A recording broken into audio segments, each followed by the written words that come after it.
Next concept will start is bonding in metal carbonyls. तो इसमें देखो सबसे पहले आप कार्बन मोनोऑक्साइड का स्ट्रक्चर समझो। CO is a strong field ligand here. पहले इसका स्ट्रक्चर देखेंगे तो कार्बोनाइल के अंदर ऑक्सीजन एक कोऑर्डिनेट बॉन्ड बनाता है कार्बन के साथ।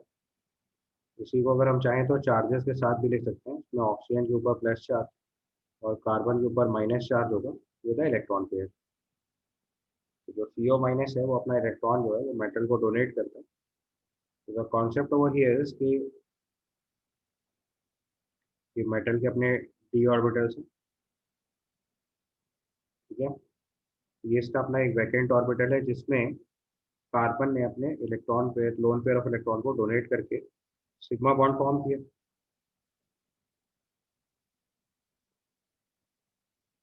ठीक है।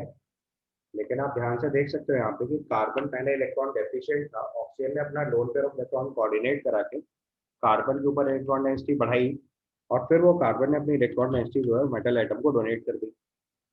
बट इससे प्रॉब्लम ये हुई कि जैसे ही कार्बन ने अपना इलेक्ट्रॉन पेयर डोनेट करा तो कार्बन ने चूंकि वो इलेक्ट्रॉन पेयर ऑक्सीजन से लिया था और उसको आगे डोनेट कर दिया, तो इसकी वजह से आप जो कार्बन है ऑक्सीजन के ऊपर पॉजिटिव चार्ज क्रिएट हो रहा है। तो फिर उस डेफिशिएंसी को खत्म करने के लिए जो मेटल एटम होता है वो अपने इनर डी इलेक्ट्रॉन से कार्बन के पाई एंटी बॉन्डिंग मॉलिक्यूलर ऑर्बिटल में इलेक्ट्रॉन ट्रांसफर करता है। ये आपका इनर डी ऑर्बिटल होता है। तो इसकी वजह से यहाँ पाई बॉन्ड क्रिएट हो जाता है। द कॉन्सेप्ट है कि मेटल कार्बोनाइल्स के केस में एक lone pair of electron carbon ने मेटल को डोनेट करा जिससे सिग्मा बॉन्ड क्रिएट हुआ और फिर एक इनर डी इलेक्ट्रॉन से इलेक्ट्रॉन पेयर जो है वो कार्बन के पाई एंटी बॉन्डिंग मॉलिक्यूलर ऑर्बिटल में आ गया। तो उससे पाई बॉन्ड क्रिएट हुआ। तो मेटल कार्बोनाइल्स के बीच में दोनों बॉन्ड क्रिएट हुए। यहाँ पे सिग्मा बॉन्ड और पाई बॉन्ड दोनों तरह के बॉन्ड क्रिएट हुए और इस टाइप के बॉन्ड को हम लोग टेक्निकल टर्म में बोलते हैं synergic bond. This is sigma and pi bond. तो अगर आप ध्यान से देखो तो इस केस में कोई इलेक्ट्रॉन एक्सचेंज नहीं हुआ। मतलब एक इलेक्ट्रॉन पेयर कार्बन से मेटल की तरफ गया और दूसरा इलेक्ट्रॉन पेयर मेटल से फिर से कार्बन के पास वापस आ गया। तो आपको नेट इलेक्ट्रॉन एक्सचेंज जीरो दिख रहा है। अब जब नेट इलेक्ट्रॉन एक्सचेंज जीरो दिख रहा है तो देखो ऑक्सीजन स्टेट ऑफ मेटल जो है वो जीरो बन जाएगी। NiCO4 जैसे एग्जांपल देख लो तो निकल का ऑक्सीजन स्टेट कितना आता है, जीरो आता है। तो सिग्मा और पाई दो बॉन्ड बन रहे हैं बट इलेक्ट्रॉन एक्सचेंज एक्चुअली में देखो तो एक इलेक्ट्रॉन पेयर गया और एक इलेक्ट्रॉन पेयर वापस आ गया। तो नेट इलेक्ट्रॉन एक्सचेंज जीरो हो रहा है। तो इस टाइप के बॉन्ड को हम लोग बोलते हैं synergic bond.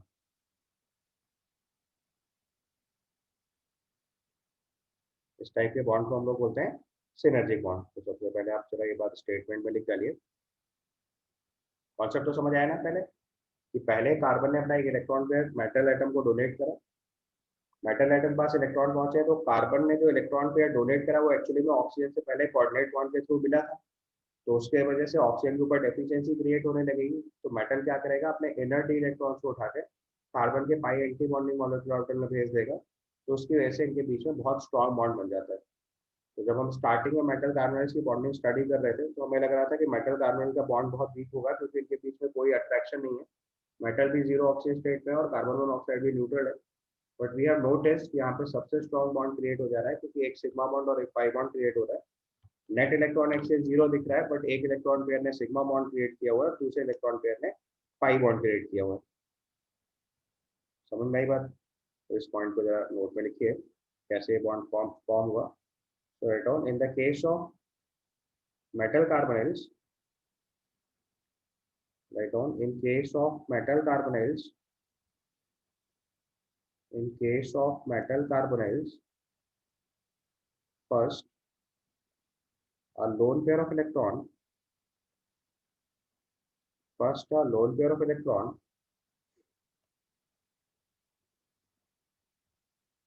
from carbon is donated to central metal atom forming sigma bond, donated to central metal atom forming sigma bond, forming sigma bond, and then central metal atom donates a lone pair and then central metal atom donates a lone pair from its inner d orbitals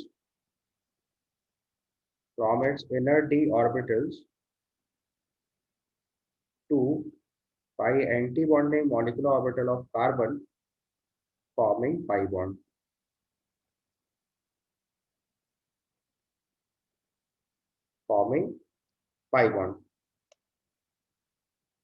ठीक है, इसके बाद लिखो such type of bonding is known as synergic bonding, या such type of bond is synergic bond. Such type of bond is synergic bond. ठीक है, और इससे मेटल के ऊपर नेट ऑक्सीजन स्टेट 0 बन गया, बट ये बॉन्डिंग बहुत स्ट्रॉन्गर हो गई क्योंकि दो बॉन्ड एक साथ फॉर्म हो रहे हैं. ठीक है, अब इसमें देखो एक बहुत इंपॉर्टेंट पॉइंट है, वो चीज़ समझनी है. अगर कार्बन ने अपना इलेक्ट्रॉन पेयर इधर डोनेट करा तो कार्बन ऑक्सीजन के बीच में जो ट्रिपल बॉन्ड करेक्टर है वो वीक होने लगेगा.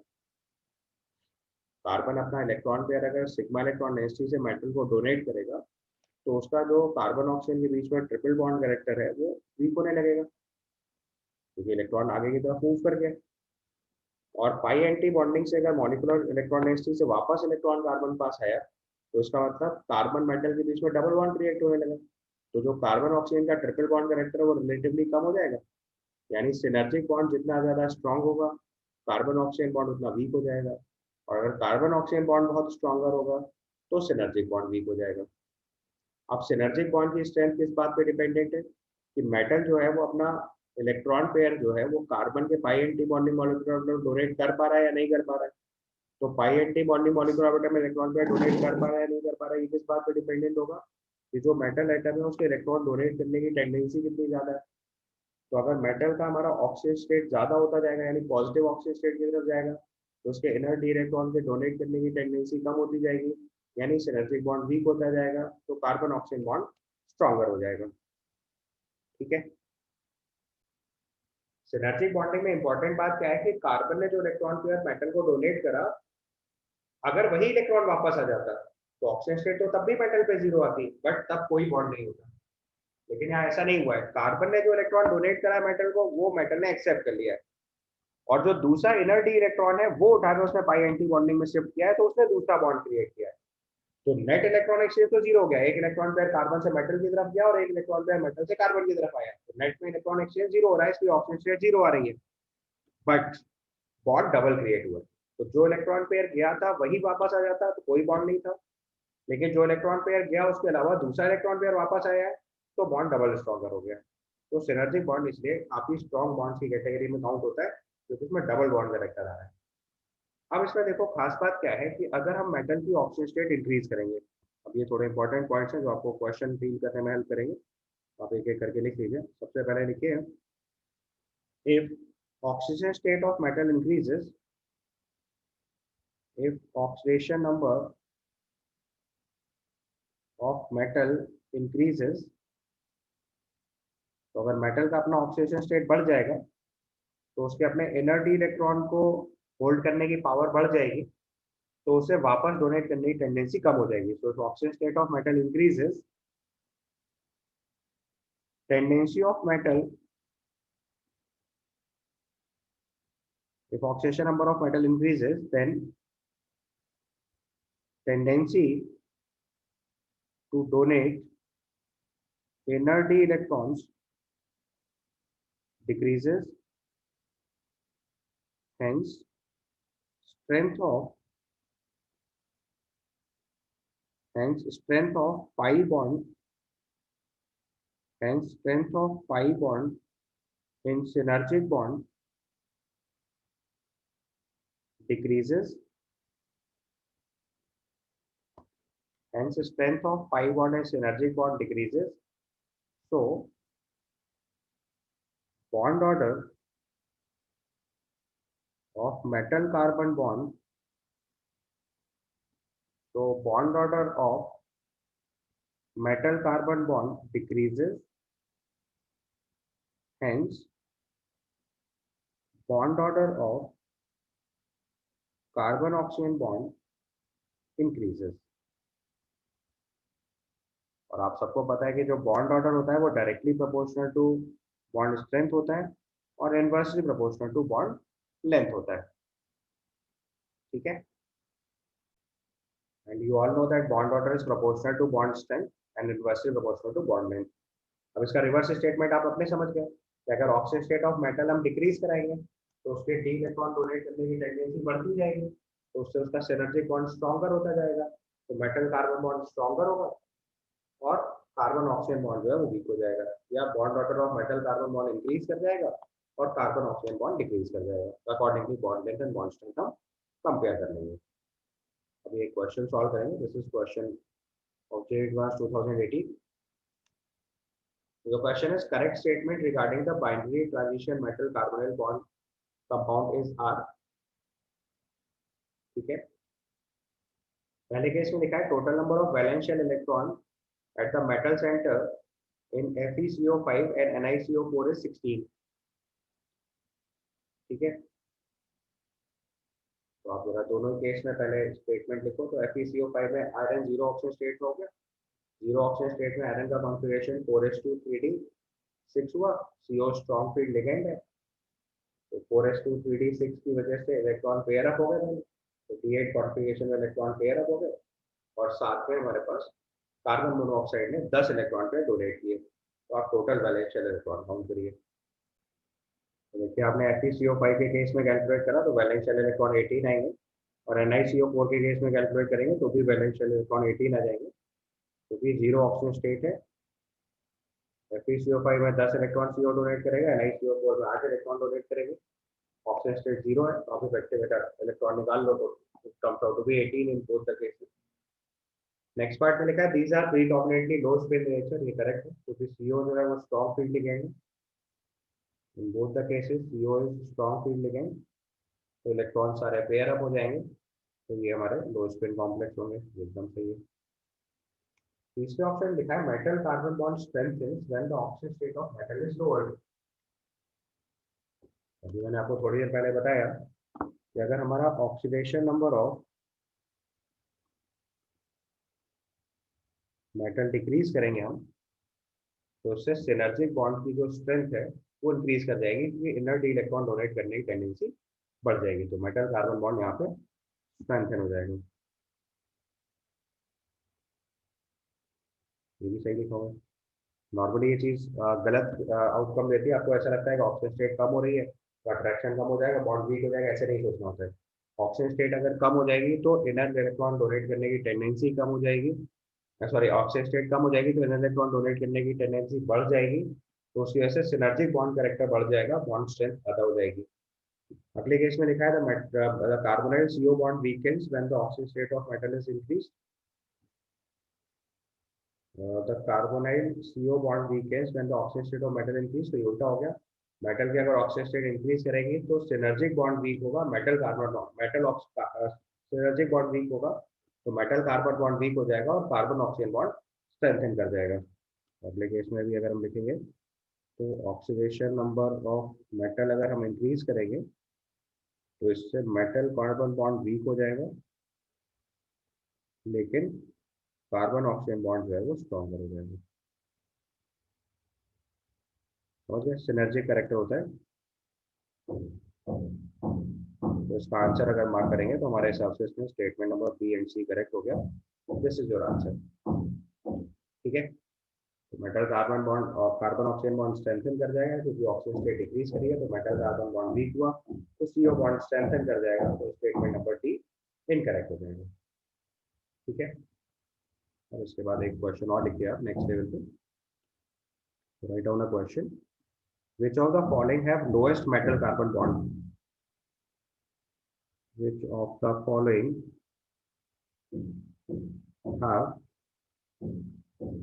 lowest metal carbon bond length? Which of the following have lowest metal carbon bond length? हमारे पास ऑप्शन है NiCO4, MnCO6 प्लस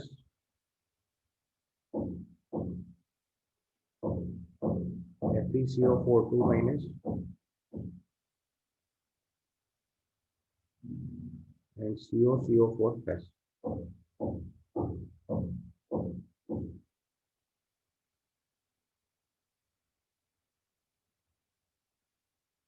ठीक है, सॉल्व करिए आप, एक बार आपको समझ आएगा। लॉजिक वही लगाना है सिनर्जी बॉन्ड का, जो भी मैंने आपको 1 मिनट पहले सिखाया, सेम कॉन्सेप्ट लगेगा।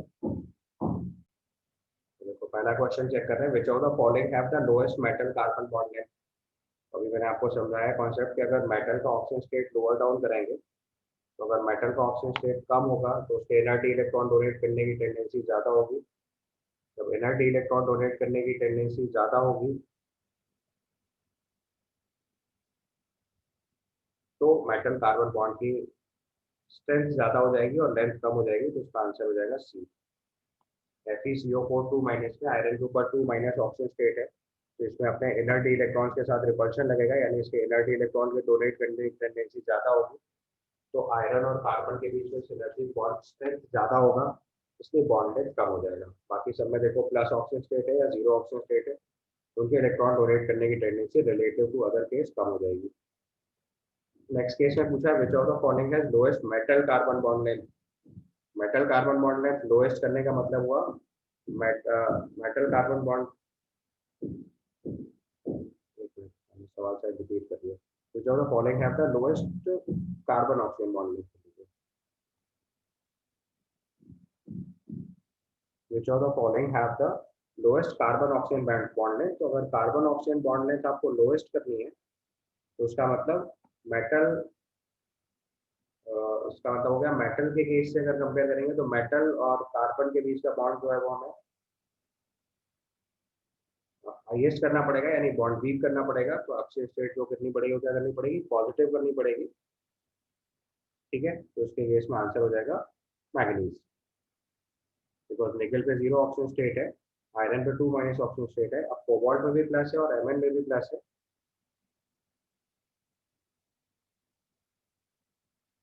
तो उसका आंसर MnCO6 प्लस हो जाएगा, क्योंकि ऑक्टाहेड्रल कॉम्प्लेक्स है, तो बॉन्ड स्ट्रेंथ यहाँ पर रिलेटिवली ज्यादा काउंट करनी पड़ेगी, तो बॉन्ड लेंथ अपने आप कम काउंट करेंगे। तो मैग्नीज के पास इलेक्ट्रॉन के डोनेट करने की, इनर्ट इलेक्ट्रॉन डोनेट करने की टेंडेंसी सबसे कम होगी, कोबाल्ट के पास ये टेंडेंसी रिलेटिवली ज्यादा हो जाएगी, क्योंकि दोनों में +1 ऑक्सीजन स्टेट है। मैग्नीज कॉन्फ़िगरेशन +1 की वजह से D6 कॉन्फ़िगरेशन बनेगा, कोबाल्ट के पास +1 ऑक्सीजन स्टेट बनने से D8 कॉन्फ़िगरेशन बनेगा, उसके इनर्ट इलेक्ट्रॉन डोनेट करने की टेंडेंसी रिलेटिव टू मैग्नीज ज्यादा होगी। चलो इसका अगला केस चेक करेंगे, विच of the following have the lowest metal carbon bond order. Bond order मतलब बॉन्ड स्ट्रेंथ से कंपेयर करेंगे, तो मेटल कार्बन बॉन्ड ऑर्डर अगर लोएस्ट करना है, यानी metal carbon bond strength minimum चाहिए, तो मेटल कार्बन बॉन्ड स्ट्रेंथ तब मिनिमम होगी जब सिनर्जिक बॉन्ड स्ट्रेंथ वीक हो जाए, और सिनर्जिक बॉन्ड स्ट्रेंथ अगर वीक करना है तो इलेक्ट्रॉन के अपने इनर्ट इलेक्ट्रॉन डोनेट करने की टेंडेंसी कम हो जानी चाहिए। ठीक है, तो अब अगर इनर इलेक्ट्रॉन डोनेट करने की टेंडेंसी चेक करनी है तो that will be least with the manganese, तो जिसपे +1 चार्ज है, बाकी दोनों केस में देखो वेनेडियम पे -1 चार्ज है, तो उसके इनर्ट इलेक्ट्रॉन डोनेट करने की टेंडेंसी ज्यादा होगी, तो उसका सिनर्जिक बॉन्ड स्ट्रेंथ ज्यादा होगा, तो मेटल कार्बन बॉन्ड ऑर्डर ज्यादा आएगा। मेटल कार्बन और बॉन्ड ऑर्डर लोएस्ट बनाना है, तो मैग्नीज के केस में +1 चार्ज है, तो उसके इलेक्ट्रॉन डोनेट करने की टेंडेंसी मिनिमम। अगला केस चेक करेंगे, विच of the following have lowest carbon oxygen bond order.